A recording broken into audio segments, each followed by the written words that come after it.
Hi, everybody. Thank you so much for coming. Today's Junie and I are going to spend about 35, 40 minutes, and we're going to talk a little bit about our careers as culinary instructors on a cruise ship. We're around about 5 or 6 months a year in different parts of the world teaching cooking classes. We want to kind of replicate what a cooking class is. Our classes are usually 2 hours, but we're going to do maybe a 30-minute version of it. Um, and then we like to start our classes with a toast. Judy is kind of our mixologist, so she starts all the classes with a cocktail. After we do the 4 or 5 slides, I think Christine will focus on a demo. So Judy's demo in delicious vodka, cucumber water, club soda drink. Sorry, you don't get vodka, but you can add it also. I'm simply going to make salmon X in showing you that I'll teach you how to poach salmon, cured salmon, and smoked salmon, hot smoked salmon. My amazing helpers will be assisting me. And then we'll go back to slides, and we have 6 or 7 slides of our travels in the Caribbean, Alaska, the Canada, Japan, different parts of Asia on our last 3 voyages. Happy to answer questions for any point. So I don't know if I can hear you, but raise your hand and Christina will figure out how to get the questions to me. Um, Happy to be here. Next slide. So this is our culinary kitchen. We're on the Regent cruise ship. There's about 800 passengers on each ship, about 1,000 people who work on the ship to provide for them. We're not in the galley or any of that. We don't have to cook like 800 meals a day. We cook for 18 people. This is about a $2 million culinary arts center on the floor overlooking the ocean. It's induction heat. All of the 18 stations are the same as our demo station, kind of like this. The whole stage, kind of like this, with induction burner on the side. And we have helpers, sous chefs, who help us prepare our food. It's all right. I'm zooming in so they can see. Do we get the next slide already? Yes, I zoomed. Just a second. Have to shrink it. Any questions about our $1 million kitchen that we get to visit for 4 or 5 months? I think this is about 3 months of time we'll go to visit them on. The classes, it's about 100 different classes.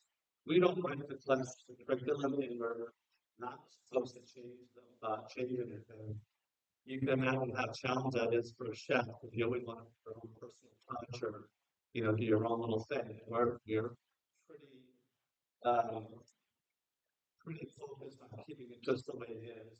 Avoid confusion, especially if another chef comes after we leave and teaches the same class. It was confusing for our support team. We'll keep it there. Yeah.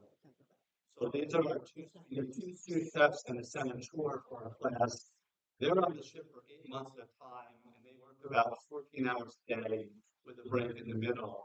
And they're culinary level. They can mince shallots. They can make ice cream. Most classes have ice cream or a cake or something. They're able to make blanched vegetables, that kind of thing. Basic culinary skills. And we provide them with professional development. We aspire to help them get promoted at your uh, career opportunities within the ship on the galley. They're from the galley. Generally, it's people who speak English who are chosen to help us. Most of the crew are from different parts of the Philippines or Indonesia or India come to help us. When we start our class, our 18 guests, usually they're foodies, and they don't really know how to cook, but they know what mise en place is. They watch a lot of cooking shows on television. So we kind of talk about our mise en place that the two chefs said, you can't see that. We'll do that in a minute. We have mise en place set up for our demos when they walk in, and then we'll ask them to come up to our guests, our station, and have a toast while the sous chef kind of drop off new meats and plus maybe perishable that's refrigerated back home. And they come up, we do a demo for about 15 minutes, then they look at their station, they replicate it, and then they eat it. And then they come up and we do another demo. Then they replicate and eat it. We usually have an appetizer, so an entree and a dessert.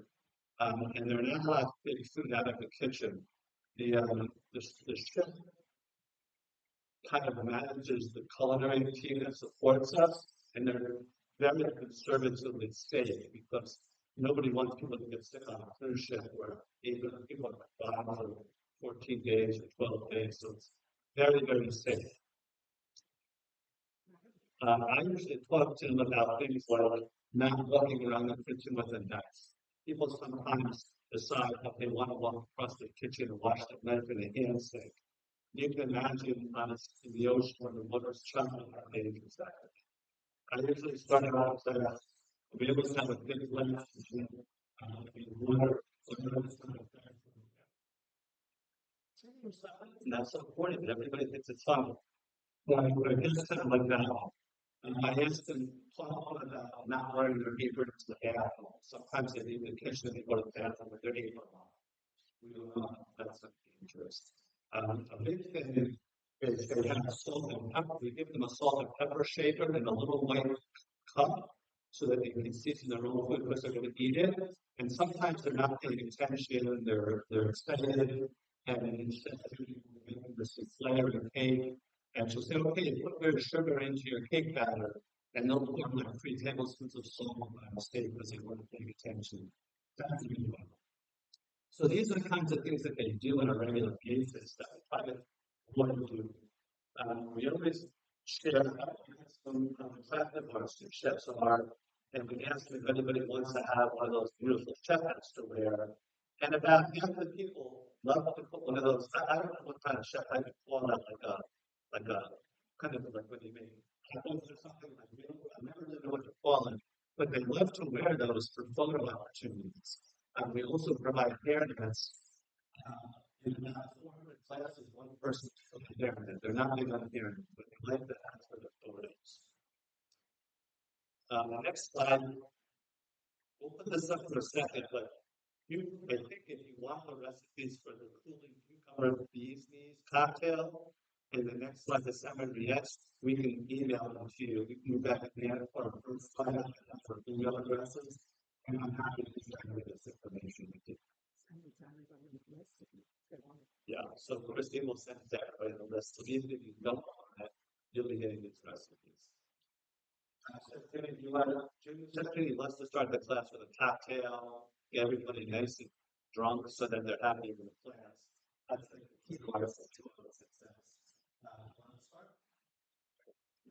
Welcome everybody to this particular event.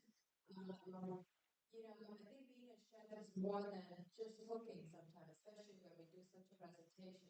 Agree? And also, anybody loves cruising here? Lots of experience cruising. It's actually a really good way to, before we join this cooking contract, it's kind of really nerve-wracking trying going to so many countries at a time. But a lady who joined the Sea Trade, most of you probably know her, Jackie Pressinger. She said it's the best way to travel because you get to go to multiple places and leave the back once. So it's a great way to consider your future travel. But first thing first, I'd like to talk a little bit about soft skills. Besides, I think welcoming your guests, I think, is the most important thing in every event. In this case, we have do some testing during multiple of our classes because we felt like, well, do we really have to toast with every single one of our guests every single time? We get bored doing that. We like to change things up. But we noticed that when we actually spend a minute welcoming them, we actually able to draw their attention that they are in the kitchen with us at this minute, and let's have some fun together. And today, I'd like to practice this with you. I will go for honey, make this fresh juice for you. These have cucumber juice with honey syrup, so it's pure honey, no processed sugar, and also lemon juice, and gin, an alternative. So, trends-wise speaking, I'm sure a lot of you noticed the alternative of alcohol beverage is very, very popular because there is a lot of articles that reading about how alcohol not only is harmful for us when you drink too much, even though it's good germs when we use our planet stuff, but actually good and bad, maybe they kill us simultaneously. It's not just good and bad. So for people who are very health concerned, then definitely the alternative has been getting much, much attention. Just a little backtrack, I'm personally very much interested in food as medicine. I'm besides doing the cruise ships contract, making helping clients to develop good for you clean living products. I'm also doing my PhD in natural medicine. So I'm paying lots of attention to ingredients, what we eat, and how should we eat them to be maximize the health benefits. And in this case, cucumber is one of the most highest fiber vegetables that we can have that has 90% fibers and the rest of 90% is water and fiber that can help us to be very healthy eating. And of course, honey actually good for the microflora, so it helps our gut health as well. So this little jar here, since I can't have 90 shakers in the room, so the best is that I would shake this and give it a little nice bubbling to it. And you should be able to also find a plastic cup in front of you. Just imagine this is a fine dining crystal glass.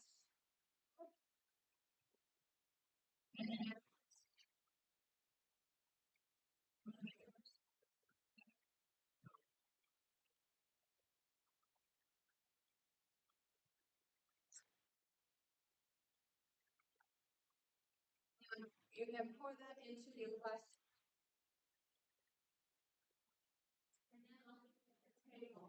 And now, table. There's a bottle of sugar. So you can see how sweet you think this is. You can definitely add a little fizz to your cocktail. And here we are. All right. Did everybody have the cocktail yet so far? On me? Ready to go? All right. Well, I would like to welcome everybody to this Philadelphia ACF event. And we're going to have lots of fun today, lots of education, good information from our vendors, as well as exchanging information among each of us as colleagues. Cheers to all the fun. Cheers.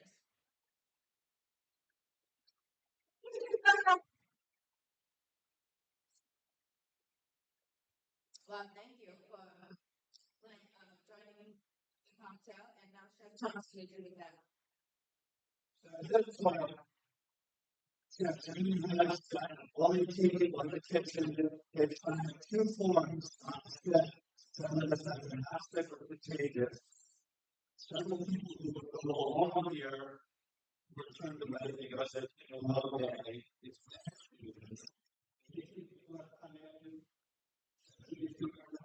I did my whole off of the night in the kitchen thing, and we started a second demo. Demo on salmon riens. Those what riens are usually you think of pork riens. It's kind of like hundreds of years ago when people in France or Germany or Italy came to harvest time, they would be trying to store their vegetables in jars, maybe pickling them, or maybe cabbages and sauerkrauts, and slaughtering animals. So let's say hypothetically in France they slaughtered a pig and they made I don't know, is there such a thing as French prosciutto? They made some kind of French prosciutto thing with the leg. They ultimately are making sauce with the bones and head cheese, and they still have meat left over. And they're cooking the meat with garlic and onions and spices. down to really soft meat, and they kind of shred it, put it in crumbs, and put the pork fat on top, and put it in their cellars because there wasn't stores or refrigerators or freezers in those days.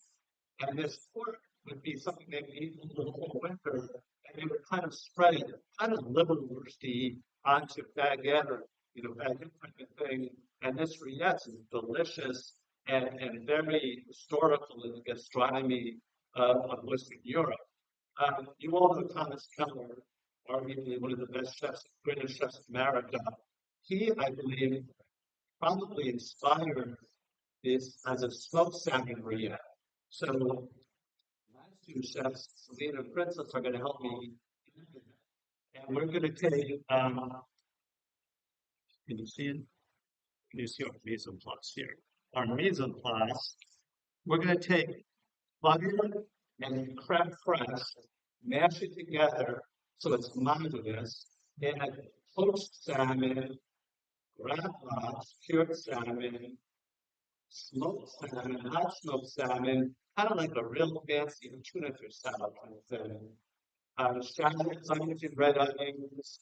We could use daikon or carrot bourgeois, using cucumber bourgeois, and mix them all together with a little lemon juice, some salt and pepper, and make a delicious smoked salmon rillette. And then we're going to mold it, kind of nice fancy mold. So before we start the stuff of that, I wanted to show you a little bit about how to poach salmon. So I got some beautiful salmon. This is Alaskan salmon. And I'm going to take I made a pork bouillon.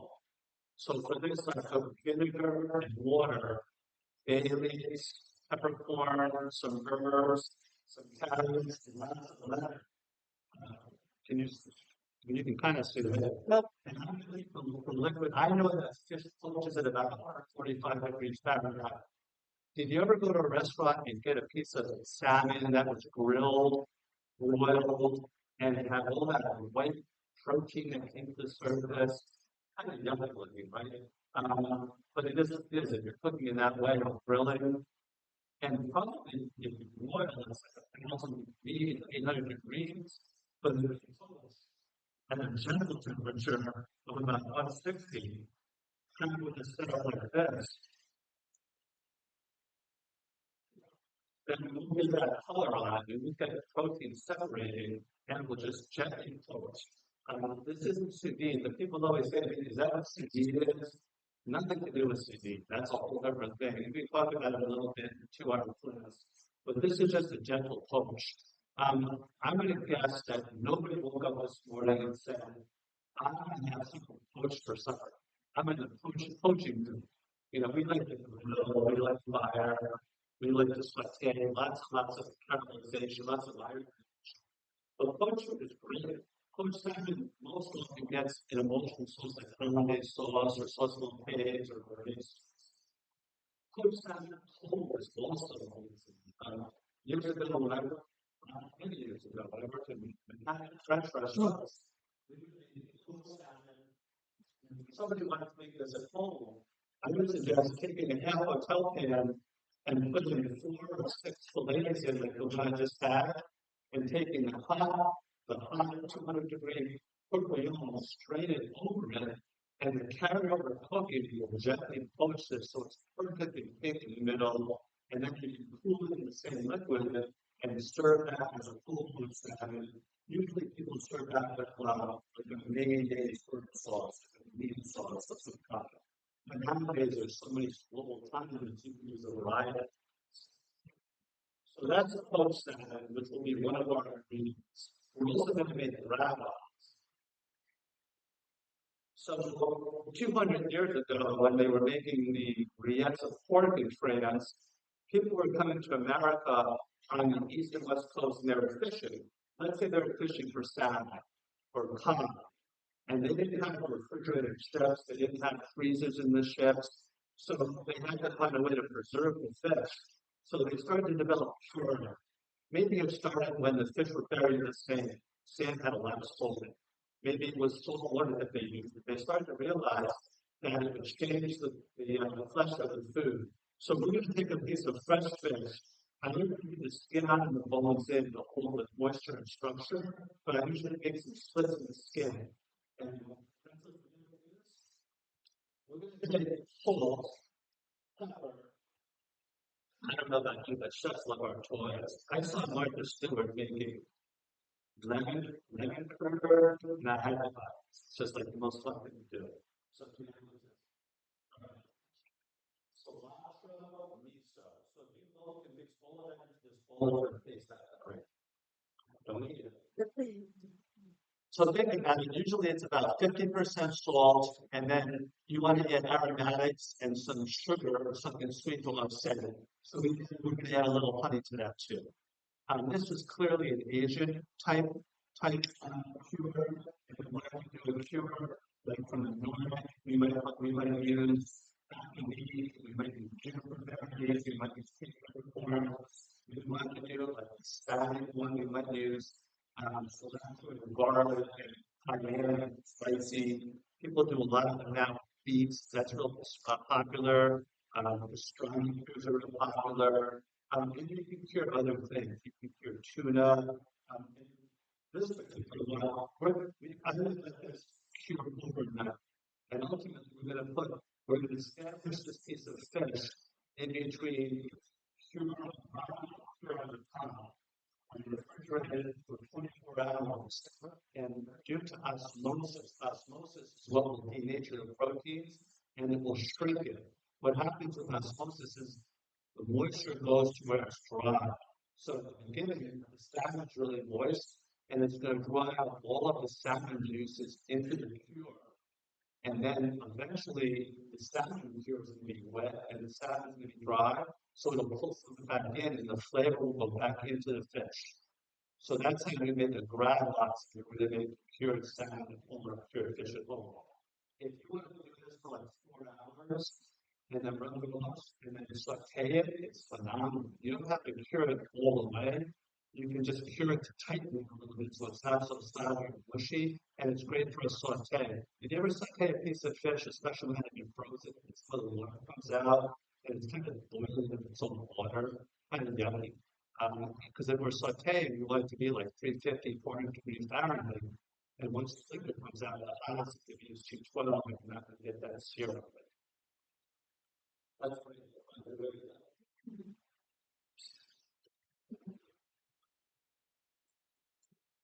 I feel sushi is supposed to be like a favorite chef. I don't know how the new chefs. Now,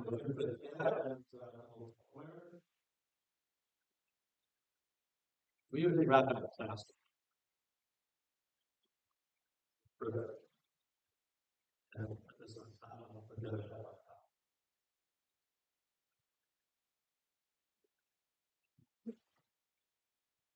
Usually what we're doing is I ask the students in my class what kind of tools they have. I always talk about the function. I always talk about how the Vernon and Eric prepares that my favorite chef for poaching. Most of them don't know where to prepare it is. They will know whatever the is. They will know Anthony Bourdain is. They like the chefs that are a little like that. But Eric is like one of the famous chefs. Yes. So this is what it would look like. We should clap for Princess Diana.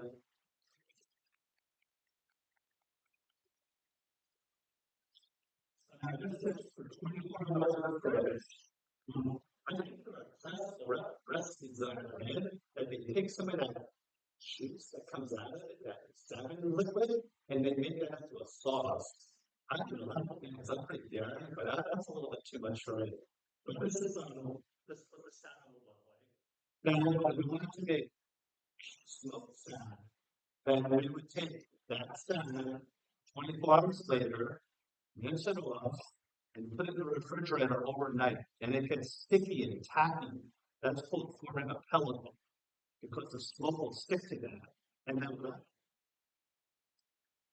take a half hotel pan like this in the room, and I will put a charcoal or fire on it, and I put on some Griffiths or some cities of Alabama or some rivers, something like that. And I like to use a screen like this when I'm not able to fish. And I would put the screen on top, put the fish on top. I would put the some triangles wood chips. The left here, the fifth here, away from the heat, because we're cold smoking, so I don't want the heat, I don't want to cook it.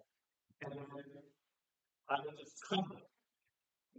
And I would experiment. You know, for small fillets, it might take 6 minutes, it might take 14 minutes. You have to see what you like. You don't want it to be acrid, though. You want it to be just nice and slightly sort of nice and lightly smoked. If I want to do that, so that's full smoke. When I want a hot smoke is, then I'm going to add more heat to it. I might even do it like a charcoal grill or a big green egg or something like that. And I would add heat to it. But don't forget, I said earlier, the fish cooks at 145. So I don't want to have it really hot, have all that white now. Have you ever seen really nice hot smoked salmon? Some of the white protein comes out of it. It's a little too hot. So I don't want it to get too hot. So I'm just kind of have an idea how to make cooked fish, cured salmon, cold smoked salmon, hot smoked salmon. Salmon usually cooks in about 15 minutes per pound. This piece of fish probably is about 3 ounces, and you can see there's no albumin, nothing on it. It's beautiful, perfectly cooked. And we just have that at a temperature, just cooking for that time. And it's, I can assure you it's perfectly cooked. I can feel it's cracking a little bit, but you can come up and check it out later. Keep me honest. All right, so now you know how to do it. Now the fun part. We're going to take butter,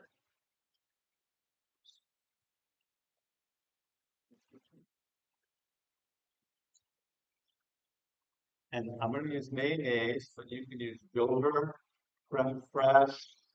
Mayonnaise is pretty good. And what kind of yogurt do you guys eat? Are you guys a little too north for Dukes? Are you QB yogurt or QB mayonnaise lovers or Duke lovers? What do you guys eat for mayonnaise? You have to speak up more way up here. Are you guys shy? Shy chefs? Wow.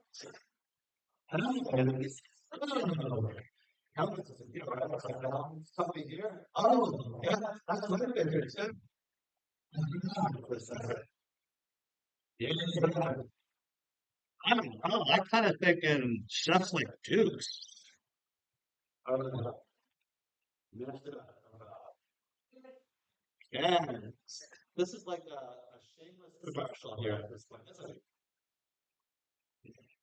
a little bit of olive. Imagine. And now we have the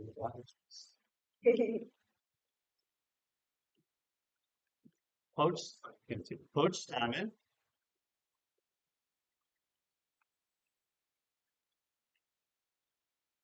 Grab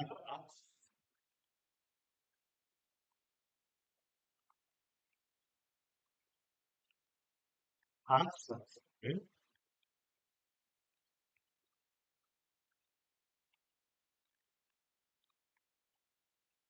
No questions about cruise ships? Are you so mesmerized by the smoked salmon? Salmon mix demo? But let's ask some cruise ship demos. This is like we have about 30 seconds of downtime here. Nothing? Like diseases?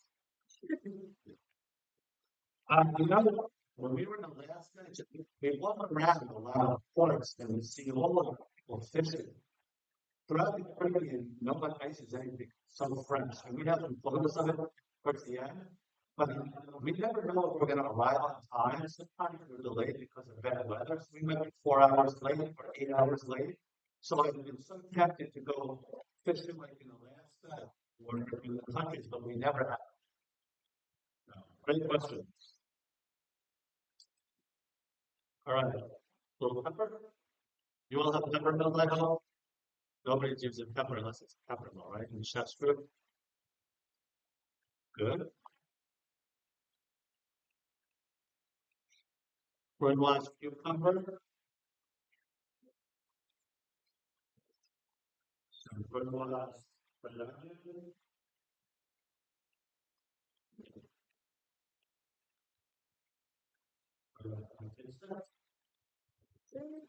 It's fast food, but I don't know.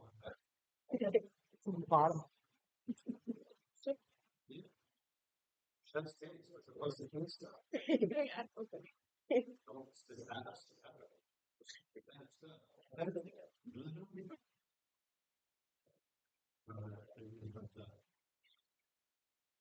Is it salt pepper? All right. So now the pumpkins. I made kind of like a little testing kind of thing that I'm gonna ask my students to do one of those pink, like little pink lines on the side of the plate. All right, that's the artist. I'm thinking you can have this half of the plate. Yeah, do a little sweat.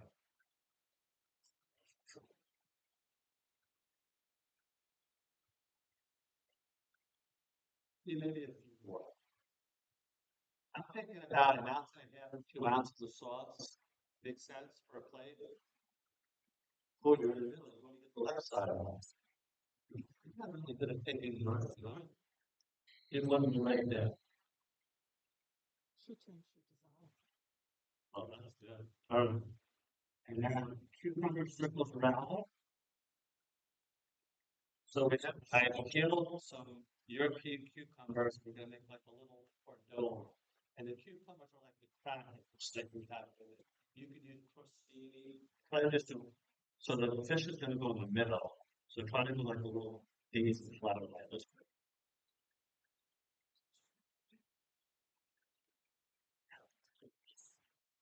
I didn't realize how anal that was. Yeah, like this. Those comments in the canvas. We have to start again.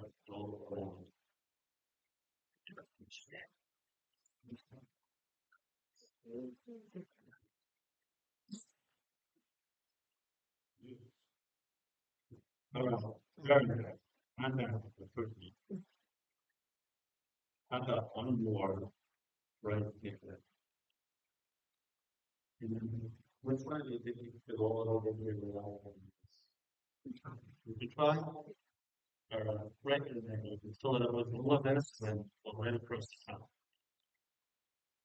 So the sauce I'm gonna get, I would often put it in a pot, like a mason jar or a pot, plastic or glass, and people can kind of pick it to a table, and it's a lot of fun. It's very interactive and serve it with really nice buttered crostini as a snack. But this is more of a healthful version, I think. And we're going to serve it again. The cucumbers are the vehicle that will eat it on like a canapé. But I would put some salt on the cucumbers. I think there are probably people who say, I love cucumbers. I just eat them like a snack. But chefs don't do that. We would make pickle chips or we would put salt and pepper, something like that. So put a little bit of salt on cucumbers. And then do a little pepper on the cucumber that gets good.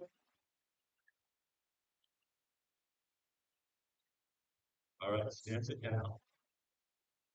Questions other than did I ever go fishing? Good question. No questions?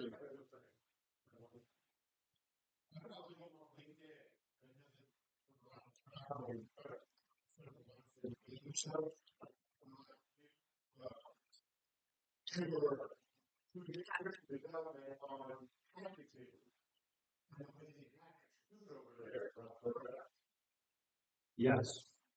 When we go, a lot of I know Chef Jimmy and I both have consulting businesses, and we don't have the same business that I think we would kill each other, but we have separate businesses. But we're married now, and we work together on things. So we go there and look for innovation for our clients.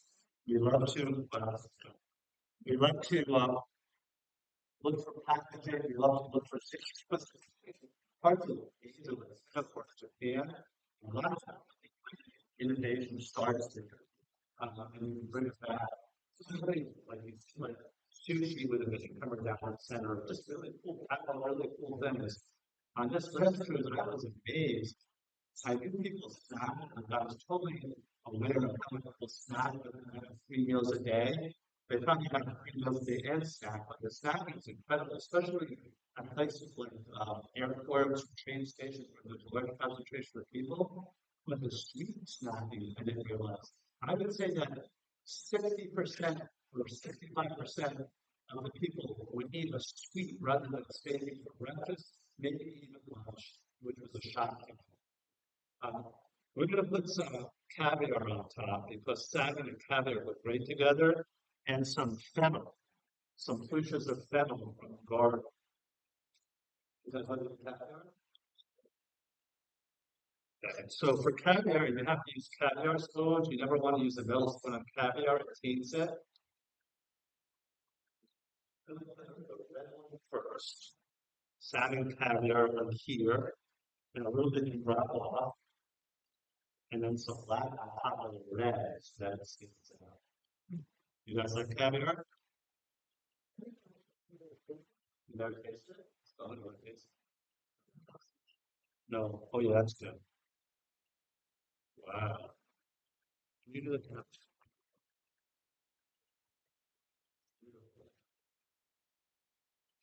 Wow. My favorite is the second. That was one thing I missed when I was an instructor at the CIA.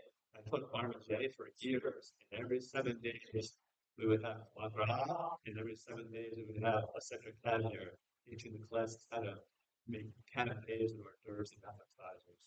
Beautiful. And what do you think about these? Just kind of peeling that around. Well, crazy. Here's the deal. So sangria, you guys can all make that. Make it look. Yeah, you can.